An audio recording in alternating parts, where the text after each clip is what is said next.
የትም ብንወድቅ እግዚአብሔር ይፈልገናል የትም ብንወድቅ ይፈልገናል እግዚአብሔር ለምንድን በቤተ ክርስቲያን ላይ ሁሉ መከራ መጣው አባ ገብረ ኪዳን ለምንድን ይሁሉ አሁን የኢትዮጵያ ኦርቶዶክስ ተዋሕዶ ቤተ ክርስቲያን ምእመናንን ያም እየተነሳ ልክ የሌለው እፎይ ይሰቀል ሲሉ ወጡ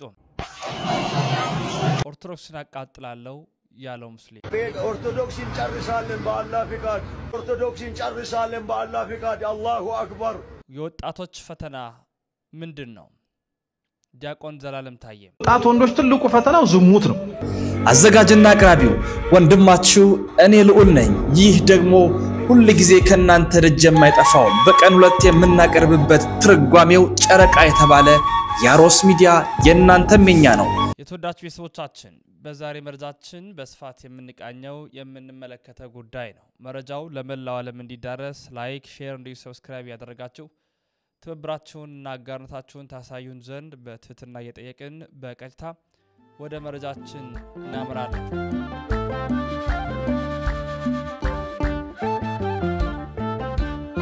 በስመ አብ ወወልድ ወመንፈስ ቅዱስ አሐዱ አምላክ አሜን የፍጥረታት ሁሉ አባት የሰማይና የምድር አስገኚ አጋዕዝተ ዓለም ቅድስት ሥላሴ ክብር ምስጋና ይድረሰው እናታችን እመቤታችን ድንግል ማርያም ውዳሴ ክብር ይድረሳት ቅዱሳን እንደየማረግና ክብራቸው ምስጋና ይድረሳቸው እንዴት አላችሁ እንዴት ቆያችሁ እንዴት ሰነበታችሁ ቤተሰቦቻችን ሰላም እግዚአብሔር ባላችሁበት ቦታ ሁሉ ይብዛ ያልኩኝ በቀጥታ እንግዲህ ወደ መረጃዎቻችን አመራለሁ በቅድሚያ ርዕሰ ሊቃውንት አባታችን አባ ገብረ ኪዳን በዚህ ቤተክርስቲያን ላይ በኦርቶዶክስ እናታችን ላይ ይሁሉ መከራ ለምንድን ነው የበዛው ይሉናል ለምንድን ነው ይሁሉ አሁን የኢትዮጵያ ኦርቶዶክስ ተዋሕዶ ቤተ ክርስቲያን ምእመናንን ያም እየተነሳ ልክ የሌለው አጥር የሌለው አንዱ መጥቶ እንዲ ነው አንዱ መጥቶ እንዲ ነው መቶ አይነት ነገር በሚዲያ እየተነገረ የህዝቡ ልብ መከራውን የሚያየው ለምንድን ነው ስለማንማር ስር ጀምረን ቤተክርስቲያኒቱ ወንበር አልፈታች ጉባኤ አላጠፈች መጻሕፍቶቹ አልጠፉ ዝም ብሎ ሰው ሁሉ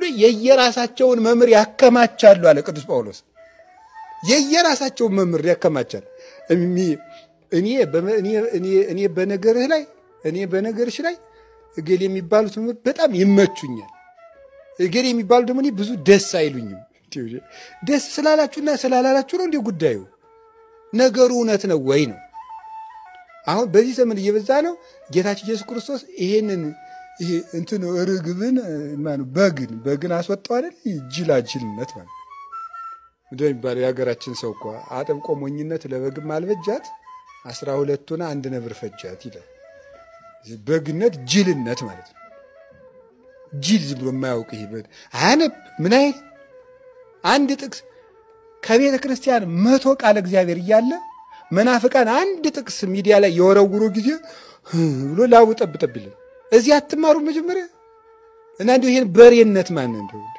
ማንም የሚያርሰው ማለት ነው የሚባል ይሄ ነው በጅራፍ የሚያስወጣው ጌታ ስለዚህ ድንቁርናችሁን ተው እንዲህ እንሰሳነት ይልቀቃችሁ ነው ይህን እንሰሳነት በድንቁርና የምትኖሩበት ጊዜ ይብቃችሁ በእውቀት ኑሩ ትየግዩ እያይመረክሙ ቅዱሳተ መጻሕፍትን ካለዋ ማወቃችሁ የተነሳ ትስታላችሁ አለ ቅዱስ ቄርሎስ ጌታ በማቴዎስ ወንጌል ስህትክሙ በያይምሮ መጻሕፍት ኃይለ እግዚአብሔር ያለውን ይዞ ጌታም የማቴዎስ ወንጌል ምዕራፍ 22 ላይ አይሁድ ምንድነው ያላቸው መጻሕፍትን ስለማታውቁ ትስታላችሁ አላቸው መጻሕፍትን ስለማታውቁ ትስታላችሁ ቅዱስ ቄርሎስ ደግሞ ይወስዶ መጻሕፍትን ካለማወቃችሁ የተነሳ ትስታላችሁ ዘውቱ ምስጢር ሃይማኖትን አብይ ይሄውም ታላቁ የሃይማኖታችን ምስጢር ነው ዘውቱ ክርስቶስ አስተራይ በስጋ ወጸድቀ በመንፈስ ወተሰብከ በውስተ አሕዛብ ይሄውም በስጋ የተገለጠ በመንፈስ ቅዱስ እውነትነቱ የተረጋገጠ በስጋ የታየ ለአሕዛብ የተሰበከ በመላእክት የተመሰገነ በክብር ያረገ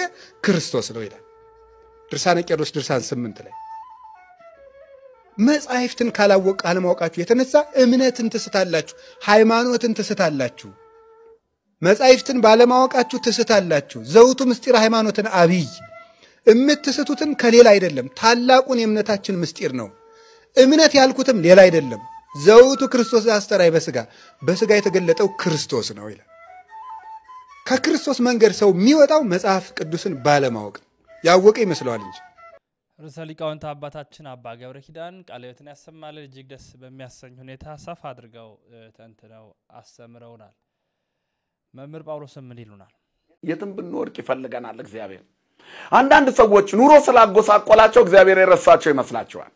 ፍትህ ስላጡ እግዚአብሔር ረስቶኛል የሚሉ ሰዎች አሉ። እግዚአብሔር በሀብት ደረጃ አይሸሽምም አይቀርብምም። እግዚአብሔር በኑሮ ደረጃ አይሸሽምም አይቀርብምም። ለሱ ባለን ቀርቤታ ነው የሚቀርበን እግዚአብሔር። አባቴ ሆይ ለምትለው ነፍስ ቤተ መንግስት ብትኖር ጎዳና ላይ ብትወድቅ ፈልጎ ያገኛታል። አባቴ ሆይ ያላለችውን ነፍስ ግን ቤተ መንግስት ብትሆን አይፈራትም፣ ይኮንናታል፣ ይፈርድባታል። ሜዳ ላይም ስለወደቀች አይተዋትም፣ ይኮንናታል፣ ይፈርድባታል። እግዚአብሔር ለሚታዘዙ ልቦች ነው ቅሩብ እግዚአብሔር ለየዋሃነ ልብ የዋህ ልብ ታዛዥ ነው። ለመምህር ጳውሎስ እግዚአብሔር አምላክ ቃሉን ያሰማልን። እስቲ ከፈተና ጋር በተገናኘ ያለውን እንካትል። ወጣቶች ሴቶች በምንድን ነው ፈተና የሚገጥማቸው ምን አይነት ፈተናዎች ነው የሚመጣባቸው የሚለውን እንከታተል እስቲ። በቅድሚያ ወንድማችን መምህራችን ዲያቆን ዘላለም ታየ። ወጣት ወንዶች ትልቁ ፈተናው ዝሙት ነው። ሁለተኛ የወጣት ሴቶች ደግሞ ትልቁ ፈተናቸው ምንድነው ሲባል ምንዝር ጌጥ ትውዝፍት ነው። ከልክ በላይ መኳኳል፣ ከልክ በላይ ማጌጥ፣ ከልክ በላይ ማማር፣ ከልክ በላይ መሽቆጥቆጥ፣ ይሄ የሴቶች ፈተና ነው አለ። ትልቅ ጾራቸው ነው። ቀጠለ። ሶስተኛው ጾታ ምእመናን ላይ ያሉት ደግሞ አረጋውያን ናቸው፣ ሽማግሌዎች ማለት ነው፣ ወይም አዛውንቶች ወንድም ሴቶችም። እነሱስ ፈተናቸው ምንድነው ቢባል ስስት ነው። ምን አልኳችሁ? ስስት።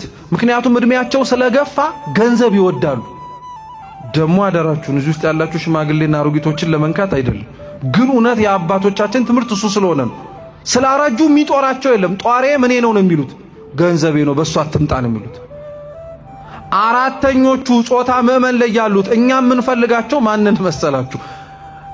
ካህናትን ነው። እስኪ ካህናት በሉ። ካህናት በነገራችን ላይ የወል ስም ነው።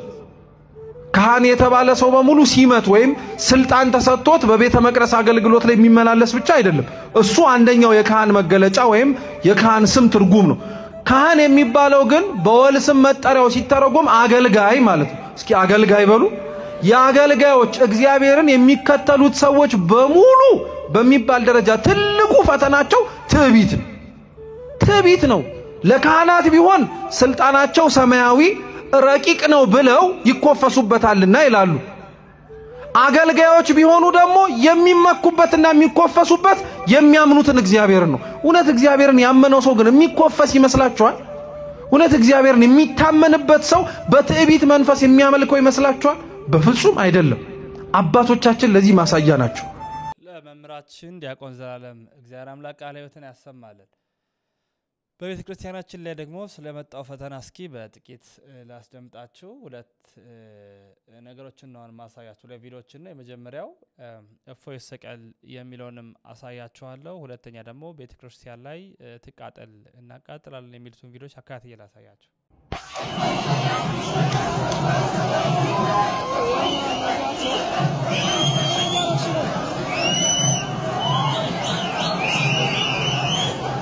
በቅድሚያ ጥያቄ ከመጠየቅ ልጀምር ነው። ያው ይሄንን ተመልክታችሁታል። በኢትዮጵያ ኦርቶዶክስ ተዋሕዶ ቤተክርስቲያን የአደባባይ በዓላት በአንዱ ቀን ምእመናን አናደርገውም እንጂ ሰብሰብ ብለን የሆነ አካል ላይ ልክ እንደዚህ አይነት ጩኸት ብንጮህ በነጋታው ምንድነው የሚያጋጥመው?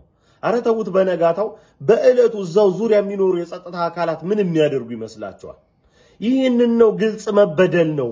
ይህንን ነው ልጓም ያጣ ማንነት ነው። ግድ የለም ለከት ያስፈልገዋል የምንለው እንዲህ አይነቱ እንዲህ ያለውን ግልጽ የአደባባይ ወንጀል በማጀብም ጭምር ታሳልፉታላችሁ። ይህ መጫጫንን ነው። አረ ተው፣ ይህ ነገር ይርከስ አስኬድም የምንለው በዚህ አይነት መንገድ የሚፈጸሙትን። በሐሮማያ ዩኒቨርሲቲ ወጣት የቤተክርስቲያናችን ልጅ የእፎይን ምስል ፕሮፋይል ፒክቸር አድርገሃል ተብሎ ታስሯል።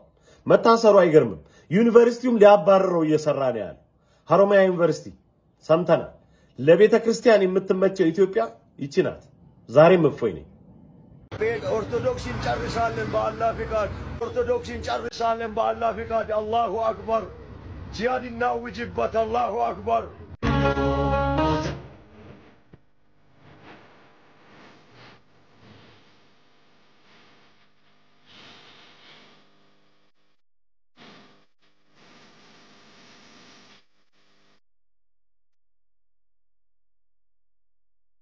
በዚህ ሐሳብ የምንሰጠው ምንም ነገር የለም፣ ያው ግልጽ ስለሆነ ማለት ነው። ወደ ቀጣይ መረጃችን እናመራለን። ርዕሰ ሊቃውንት አባ ገብረ ኪዳን እንዲህ ይሉናል። አንድ ሁለት ሶስት ሴቶችን ለጋብቻ ይጠይቅና አንዳንዱ ሰው ምን ይላል መስላችሁ? እኔ በቃ እንደው በቃ በተፈጥሮዬ ሰው ይንቀኛል ብሎ ያስባል ማለት ነው። ሲያወራ ወይ ጋኔን አለብኝ መሰል ይላል። በአጋጣሚ ሶስቱም እጮኛ ያላቸው ሆነው ነው ለምን ብሎ ያስብም አይደለም እንዴ? በአጋጣሚ ሶስቱም እንዲህ ስለሆኑ ነው የሚባለው። አንዳንድ ጊዜ ያጋጣሚውን ነገር ሁሉ የሰይጣን ማድረግ። አንድ አባት ምን አሉ? ዳቦ ልቆረስ ስንል የዝክር ተንከባሎ ወደቀ፣ እጃቸው ነጥቆ። አይ አሁንም እኮ እግዚአብሔር አልፈቀደም ሊባል ነው አሉ። እንግዲህ ችግሩ የምን ነገር ነው? ያያያዝ ነገር ነው። በቃ ምንድነው እግዚአብሔር ሳይፈቅደው ነው ምናምን ማለት የራሳችን ንዝላልነት ሁሉ እግዚአብሔር ሳይፈቅድ ቀርቶ ነው አይባልም። እኛ የምንጥረው ነገር እግዚአብሔር ሳይፈቅድልና ሰይጣን ቆሞብን አይደለም። የኛ ጥረቶች ናቸውና ይሳካሉ። ሁሉም ነገሮች ይሳካሉ። እንደርሳለን። ደግሞ ጌታችን ኢየሱስ ክርስቶስ እንራመድ እንጂ ከቤተ ሳይዳ ብቻ እንውጣ እንጂ ማለት ከቤተ ክርስቲያን ማለት ከቤተ ክርስቲያን ብቻ እንውጣ እንጂ አንድ ቀን ይመጣና ልጅ ተነስ ማለቱ አይቀርም። ያስነሳል። እቤቷ እዚያች ቤተ ሳይዳ ግን አለመውጣት፣ አኩርፋችሁ ጸሎታችሁን አለማቋረጥ ነው። በጎ ስራን አለማቋረጥ። ይሄንን ነው መዳን ትፈልጋለህ ያለው ጌታ ትህትናው ነው ይላል። ክርስቶስ እንኳን አስገድዶ ሊገዛ ይቅርና ለመፈወስ እንኳን ምን አድርጎ ነው? አስፈቅዶ ነው። ትሁት አምላክ ነው። እንድትድን ራሱ አስፈቅዶ ነው የሚያድን። እንኳን አስገድዶ አምላክ ሊሆነ ሊል ማለት የምህረት አባት ስለሆነ የሰውን ነፃነት አይጋፋም። በዓለም ያሉትን እንደዚህ እንደ ሌላ እምነት ያላቸውን ሰዎች እንደው አንድ ቀን አስጨንቆ በመብረቅ ብሎ ክርስቲያን ቢያደርጋቸው የሚል ሰው የለም። የሰውን ነፃ ፈቃድ የሚያከብር ትሁት አምላክ ነው። እሱ አስፈቅዶ ነው ያደነው። ፈቀደ። ከዚያ በኋላ ምን አደረገው? ትዕግስት። ሁለተኛ የነገርኳቸው የመጻጉዕ ምንድን ነበር? ተስፋ። ሶስተኛ ምን አለው? አልጋህን ተሸክመህ ሂድ። ይሄው አልጋህን ተሸክመህ ሂድ። አልጋህን ተሸክመህ ሂድ። ለምን ነው የምደጋግመው? ይሄ ሰውዬ አልጋውን ተሸክሞ ብድግ። ምን ማለት እናንተ ብትሆኑ ምን ትላላችሁ? ወይ ምን ይበል? ይሄ ሰውዬ ምን ማለት ይችል ነበር? ሰውዬ ሞኝ ነህ እንዴ? እኔ እኮ ስንት ዓመት የተኛው ሰው ነኝ? 38 ዓመት ተኝቼ እንዴት ነው ጭራሽ ተነስ። ደግሞ እኔ ጸበል መጠመቅ አቅቶኛል እለዋለሁ። ተነስ። ጭራሽ ደግሞ ምን ተሸከም እንዴ? አታስብም እንዴ?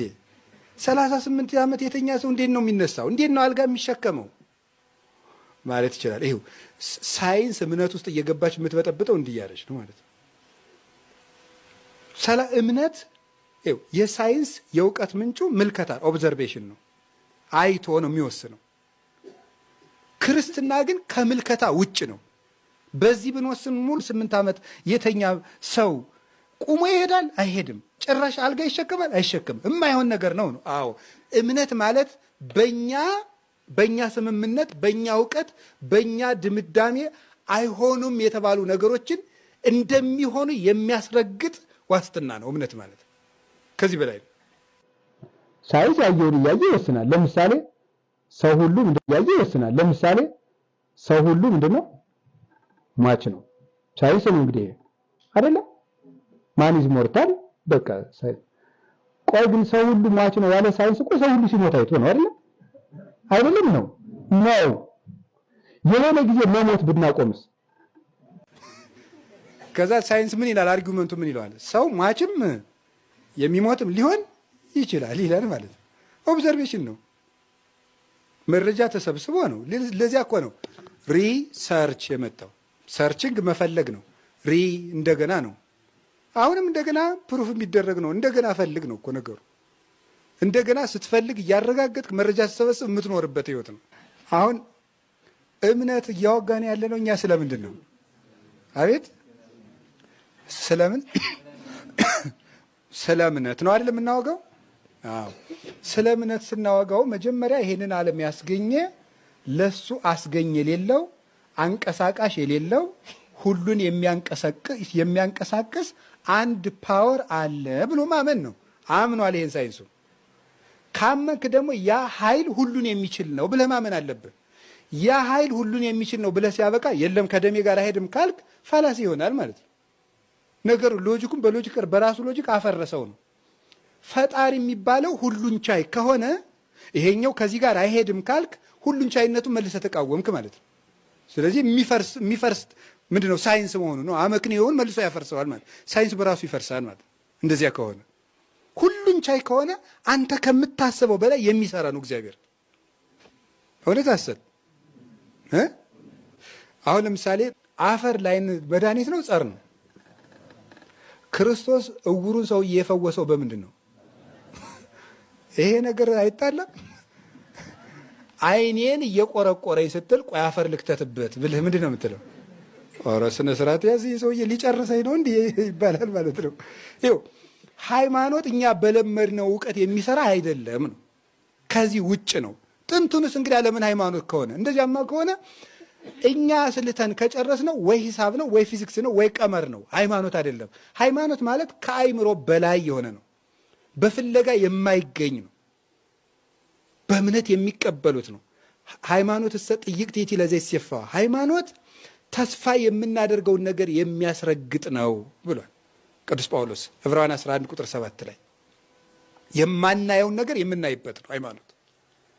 እና ይሄን ሰውዬ ተሸክመ ሄድ ሲለው የመጻጉን የምታደንቁለት ምኑን ነው ባሉ እንጂ እምነቱን። እጅግ የሚያስደንቅ ነው። ስለ መጻጉ አንስተው በስፋት ነው የነገሩን።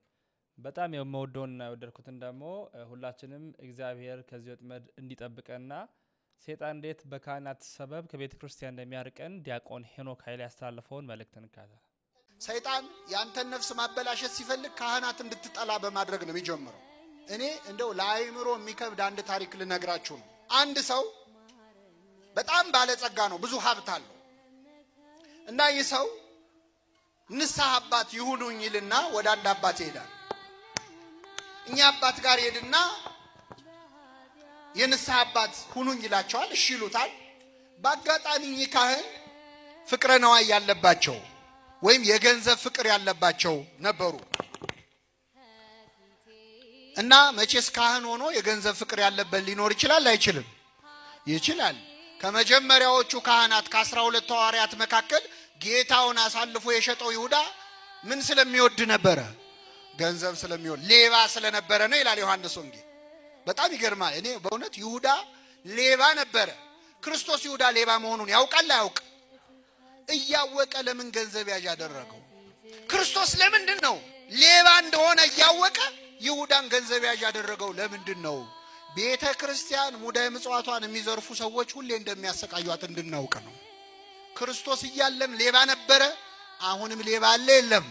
እስከ ምጽአት ድረስ ሌባ ይኖራል አይኖርም? እኔም እያለው ሌባ ነበረ እንዳደነግጡ ለማለት ነው። ሌባየን ብላችሁ እንዳትበረግጉን። እና እኚህ ካህን በጣም ፍቅር ነው ያጠቃቸው ነበር። ባለጸጋ ሰው መጥቶ ንስሐ አባት ሁኑኝ ሲላቸው ደስ አላቸው። እሺ አሉ። የንስሐ አባት ሆኑት። ከሆኑ በኋላ ይገርማቸዋል። ሳምንት አልቆዩም። መጡና ፈልጋለሁ አሉት። ይሄን ባለጸጋ ሰው ምን ነው ምን ፈለጉ አላቸው። እንደምታውቀው አሉት የእርሻ መሬት አለኝ፣ እኔ ካህን ነኝ፣ ቀድሳለሁ፣ ደክሞኝ ነው የምወጣው ከቤተ ክርስቲያን። ከዛ በኋላ ለማረስ ጉልበት የለኝም። አንተ ባለጸጋ ነህ፣ ብዙ የእርሻ መሬት አለ፣ ብዙ ገበሬዎች አሉ እና ካሉ ገበሬዎች መካከል አንዱን እዘዝልኝና የኔን መሬት ይረስልኝ አሉ። ምን ችግር አለ አለ።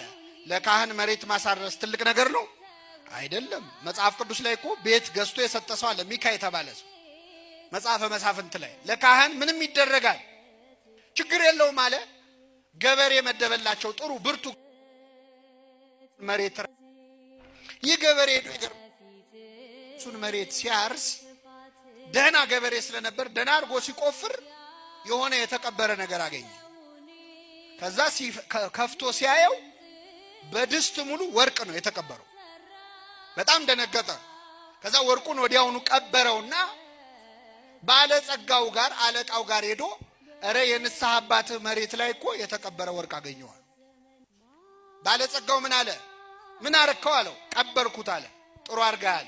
በልሂድና ለኔ እንደነገርከኝ አትንገራቸው፣ ለካህኑ ሄደ ወርቅ አግኝቻለሁ በላቸው በእርሶ መሬት ላይ እርሳቸው መሬት ላይ ነው የተገኘው ወርቁ የሚገባው ለሳቸው ነው አለ ይሄ ታማኝ ገበሬ እሺ ብሎ ወደ ካህኑ ሄደና እርሶ መሬት ላይ እኮ ወርቅ አገኘው አላቸው ክው ብለው ደነገጡ ደስ አላቸው አላወቁም እዛ ወርቅ እንዳለ የታረከው ታዲያ አሉ እዚያው ቀብሬዋለሁ አለ በጣም ጥሩ ማታ እንገናኝና ወርቁን ታሳየኛለህ ግማሹን ላንተ አካፍልሃለሁ አሉ ከኔ ጋር ናችሁ ምመናን እሺ አለ የገበሬ ሄደ አሁን እስኪመሽ ድረስ እኚህ ካህን ቁጭ ብለው ሲያስቡ ምን ያህሉን አካፍልሃለሁ ነው ያሉት ምን ነክቶይ ነው ግን አሉ ዶኔ እኮ ዝም ብሎ ያፈ ያርፍም አሉ በኔ መሬት ላይ የተገኘ ወርቃውን ግማሹን ለሱ እንደ ሩቡን እንኳን ብለው ምን አላ እንዲህ ያሉ ሲከነከኑ ሰይጣን በልባቸው ገባ በቃ ይሄን ሰውዬ ገለዋለሁ ብለው ወሰው ከዛ ሄደ መጣ በሰዓቱ ቦታው ላይ ወሰዳቸው ወርቁን አውጥቶ ሲሰጣቸው ሳያስበው ከጀርባው መተው ገደሉት ከዛ ግራ ቀኝ አይተው ማንንም የለም ብለው ልክ ሙሴ እንዳደረገው ወስደው ወራጅ ወንዝ ላይ ጎርፍ ላይ ጣሉት ከዛ ወደ ቤታቸው ገቡ የወርቁን መገኘት ማንንም ሰው አልሰማም ብለው ነው የሰማ ሰው አለ የለም ማን የሰማው ባለ ጸጋው ሰውዬ ቢጠብቅ ያ ገበሬ አይመጣም ከዛ በማግስቱ ጧት ሄዶ እዛ እርሻ ቦታ ላይ ሲፈልገው የደም ምልክት አየ በጣም አዘነ ይህ ሰው ይሄንን ገበሬ ገለውታል ማለት ነው አለ እሳቸውን እግዚአብሔር ይፍረድባቸው እኔ ግን አለ ከዛሬ ጀምሮ ቤተክርስቲያንም አልሄድ መስቀልም አልሳለም ስጋው ደሙ ምንም አልቀበልም አለ እንደዚህ አይነት ንግግር ሰምታችሁ አታውቁም ታውቃላችሁ አታውቁ እኔ እንደው ሞታለው እንጂ ያባገሌን መስቀል አልሳለም ሚሉ ሰዎች መስቀሉ የማን ነው የክርስቶስ ነው የክርስቶስ መስቀል አይደለም ኃጢያተኛ ካህን ዲያብሎስ ቢይዘው ራሱ ይረክሳል ችሎ አይዘውም እንጂ አይረክስም እና የሰውዬ ከቤተክርስቲያን ቀረ ካህኑ እንዲያረገ ብሎ በኋላ ቅን ሰው ስለነበር እግዚአብሔር ህልም አሳየው ምንድነው ያሳየው ሌሊት ተኝቶ በህልሙ ልብ ባለ ጭው ባለ በረሃ ላይ ብቻውን ሲሄድ አሸዋ ነው ከላይ ፀሐይ ይመታዋል ከታች አሸዋው ግሏል እግሩን ያቃጥለዋል ባዶ እግሩን ነው ውሃጥም ጉሮሮውን ያሰቃየዋል ደርቋል ጉሮሮ እና እየተሰቃየ ያለ የፏፏቴ ድምጽ ሰማ ኮለል ብሎ የሚፈስ ውሃ ሰማ አስቡት ጠምቷችሁ የውሃ ድምጽ ስትሰሙ ስለዚህ የውሃውን ድምጽ ተከትሎ ሲሄድ እውነትም ንጹህ ውሃ ኮለል ብሎ እየፈሰሰ እጁን ሰዶ ሊጠጣ ሲል ግን ውሃው ራቀው አይደርስበት ሞከረ ተሳበ አልቻለም በኋላ አንድ ሰውዬ መጥቶ በንጹህ የወርቅ ጽዋ ንጹህ በሆነ የወርቅ ጽዋ ከዛ ውሃ ቀርቶ እንካጠጣ ውሃው ንጹህ ነው ጽዋውም የወርቅ ነው ንጹህ ነው ሰውየው ግን ከራስ ጸጉሩ እስከ እግር ጥፍሩ ቁስለኛ እጁም የቆሳሰለ ነው የሚያስፈራ ቁስል አለበት ግን ውሃው ንጹህ ነው የሰውየውን ቁስል አየ ተጸየፈ ግን ውሃው ጠምቶታል አይ ሰውየው ቢቆስልም ውሃው ንጹህ ነው ምን ቸገረኝ ብሎ ያንን ጽዋ ሊጠጣ አፉን ሲከፍት ከንቅልፉ ነቃ ያ ንጹህ ውሃ የተባለ የህይወት ውሃ እኔ ነኝ ያለ የክርስቶስ ስጋና ደም ነው የቆሰለው ሰውዬ ኃጢያተኛው ካህን ነው በኃጢያት ምክንያት የቆሰለ ኃጢያት ያቆሰለችው የክርስቶስ ስጋና ደም ግን ንጹህ ነው በእኛ በኃጢያተኞቹ እጅ ብትቀበሉት የኛ ኃጢያት የክርስቶስን ስጋና ደም ንጽህና ሊያሳድፈው ይችላል አይችልም ይሄ ሰውዬ የትምህርት ሆኖት ከዛ በኋላ ወደ ቤተክርስቲያን ተመለሰ ሁላችንን ይመልሳል የተወዳችሁ የሰዎቻችን የዛሬ ቪዲዮ መረጃዎቻችን ይህን ይመስላሉ መረጃው ለመላው ዓለም እንዲዳረስ ሁላችሁም ላይክ ሼር እንዲሁ ሰብስክራይብ በማድረግ ትብብራችሁን ታሳዩን ዘንድ በትህትና እንጠይቃችኋለን እስከዚያው ተሰነባበትን ክብር ምስጋና ይሁን ክብር ምስጋና ይሁን ለወልድ ክብር ምስጋና ይሁን ለመንፈስ ቅዱስ አንድ አምላክ አሜን መንፈሳዊና ሳይንሳዊ ዓለም አቀፋዊ መረጃዎች ይዳሰሱበታል ምስራቃዊና ኦሪየንታል አብያተ ክርስቲያናት ሃይማኖታዊ ዳራዎችን በቪዲዮ አስደግፈን በብዛት እንቃኛለን ቡራኬን ከጳጳሳት ተክሳስ ከመነኮሳት ሚስጢር ከካህናት አንድምታ ከሊቃውንት ምርቃት ከህፃናት ከኚህ ሁሉ በረከትን የምንቀበልባቸውን አስደናቂ ቪዲዮችን ይዘናል። ባህር ተሻግራችሁም ወንዙን አቋርጣችሁም ድንበሩን አልፋችሁም ከምትወዷት ሀገር ርቃችሁም ምትናፍቋት ቤታችሁን የምትሳሱላት ቤተክርስቲያናችሁን ርቃችሁ በስደቱ ዓለም ያላችሁ እህት ወንድሞቻችን እናት አባቶቻችን ሕፃናት እናንተ እዛው ባላችሁበት በሥራ መስክ ዘውትር በቀን ሁለቴ ከናንተ ቤት ከተፍ እንላለን። ጤዛ ልሰው ድንጋይ ተንተርሰው በአት ዘግተው ድምፅ አራዊትን ግርማ ሌሊትን ታግሰው በዋሻና በፍርክት ያሉ ባህታውያን መናኝ መነኮሳት ወመነኮሳያት እናት አባቶቻችን ካሉበት እንዲሁም ከዓለም ጽንፍ ድረስ ተጉዘን የምናመጣላችሁ ሰፋፊ ዓለም አቀፋዊ መረጃዎችን ከእኛ ዘንድ አሉ። አዘጋጅና አቅራቢው ወንድማችሁ እኔ ልዑል ነኝ። ይህ ደግሞ ሁሉ ጊዜ ከናንተ ደጅ የማይጠፋው በቀን ሁለት የምናቀርብበት ትርጓሜው ጨረቃ የተባለ ያሮስ ሚዲያ የናንተም የኛ ነው። ሰብስክራይብ፣ ላይክ እና ሼር በማድረግ በየዕለቱ ኦርቶዶክሳዊ መረጃዎችን አገኙ። ኑ አብረን ወደ ክርስትና ወደ ኦርቶዶክሳዊነት አብረን እንደግ።